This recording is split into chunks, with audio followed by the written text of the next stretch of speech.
We're talking to Dr. Leonard Madu, and he's talking about the African world and the scattering of Africans all over the world and some of the consequences of that scattering that has an impact upon their social, economic, and political situation. And of course, Dr. Madu, let's continue our conversation.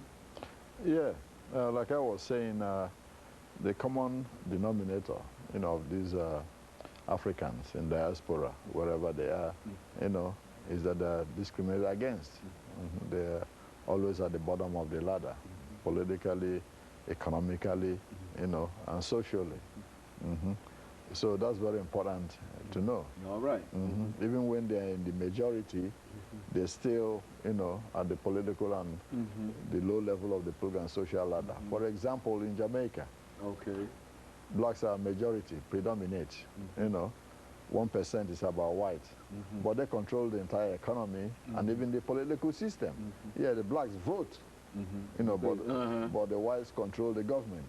Yeah, I saw what happened when Mr. Michael Manley, who was a mulatto, after he left the prime ministership, and a black guy was to succeed him, Mr. Patterson. And they were asking, is he equal to the job or equal to the task?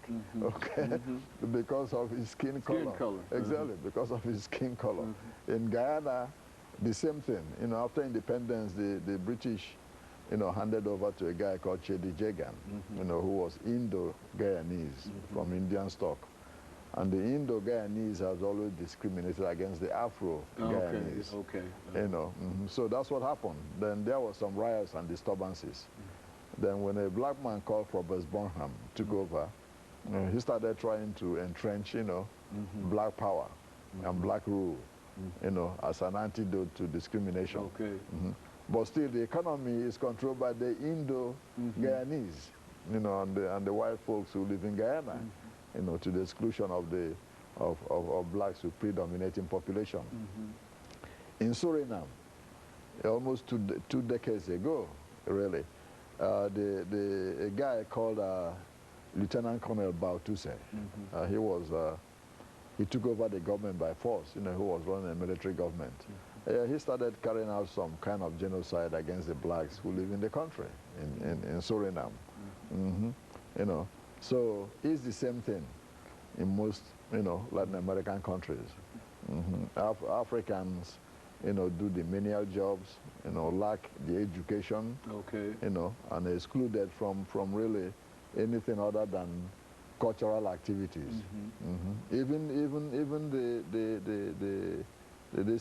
the carnival. Yeah, even the carnival. For a long time it was banned officially. Yeah, blacks have to hide to do the carnival. Yeah, but when they saw that the carnival was of economic value, yeah, it brought in a lot of money, a lot of tourists and all this. Yeah, a lot of those countries legalized it. Like in Cuba, in Bahamas, in Trinidad and Tobago, in Brazil. It's official now.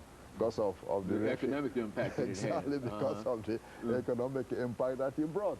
And those carnivals started as a cultural, activity of Africans. And they, and the idea was to try to suppress that cultural activity. Absolutely. Black pride, as it might be called. Absolutely. The idea was to suppress it. But when they saw that there's some economic value to having that festival, then they, made it official. I mean, you can imagine how many millions the Brazilian government makes, after all, during that festival in Rio. Yeah, and the Bahamas and Trinidad and Tobago and all that. Yeah. So it became, because of the monetary value, some to them. The same what they call the candombe dance, part of voodoo, yeah. The government didn't like it, but when they saw that, it's of economic value, people come just to watch it from some places. They said, no problem, we'll make it official, So these are some of the, types of ways, try to suppress in African culture in some of these places. But the good news is that in some of these countries, African culture thrives. In Brazil, for example, on the northeast coast, where Africans predominate. Yeah, people still speak some variation of African language, still wear African clothes, eat African food, and all that. The buildings are similar. So there's hope in some of those places. But the main problem is that of what I call political sensitivity. Okay.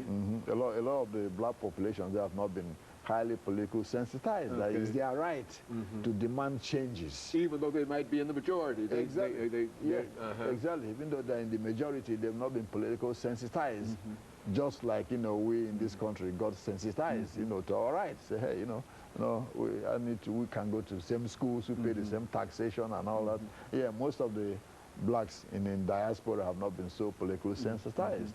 And because they lack the political muscle, or even the financial resources to do anything, because the government in most of those societies control the economy. Okay. It's not like our economy that's almost in private hands.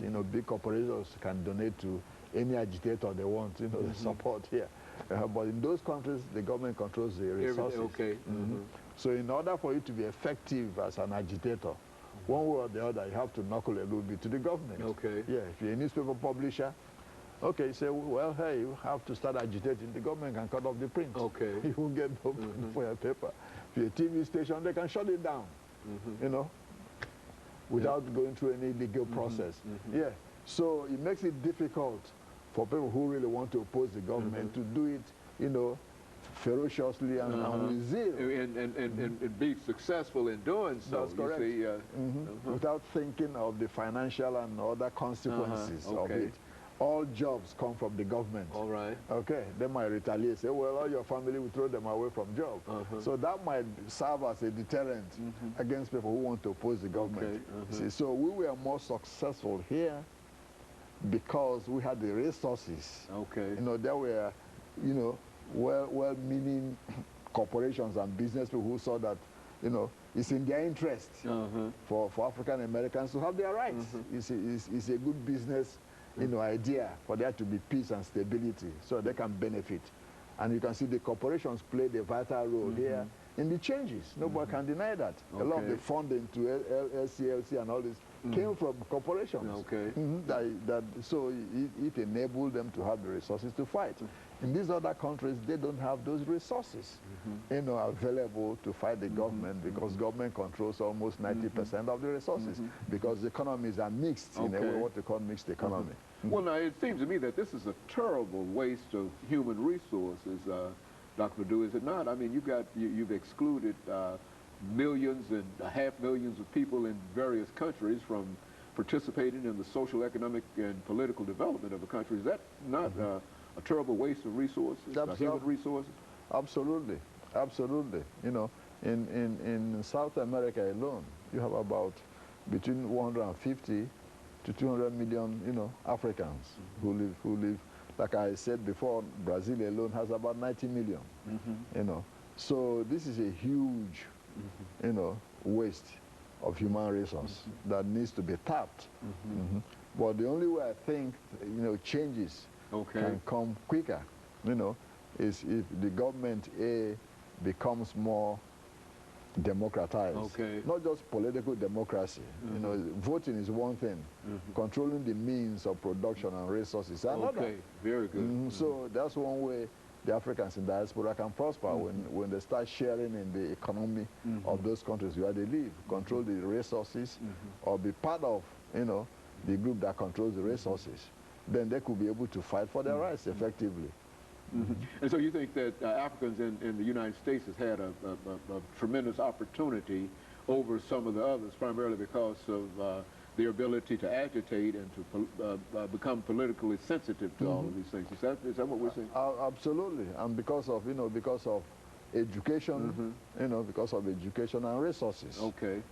In most of these other countries, most of the Africans are not educated at all, almost 3/4 of them.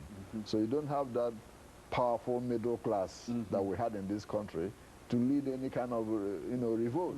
And most of the time, most revolutions are led by the middle class. They're led by the middle class. And really, for all practical purposes, there are no black middle classes as such in many of these countries. Absolutely, absolutely. In most of these countries, you don't have what you call really a strong black middle class. And of course, Dr. Madu, we're ending this show for today, and I just want to thank you for reminding us, because I think that so many of us simply see the Africans in America, in the United States, and we think that that is a condition of Africans everywhere.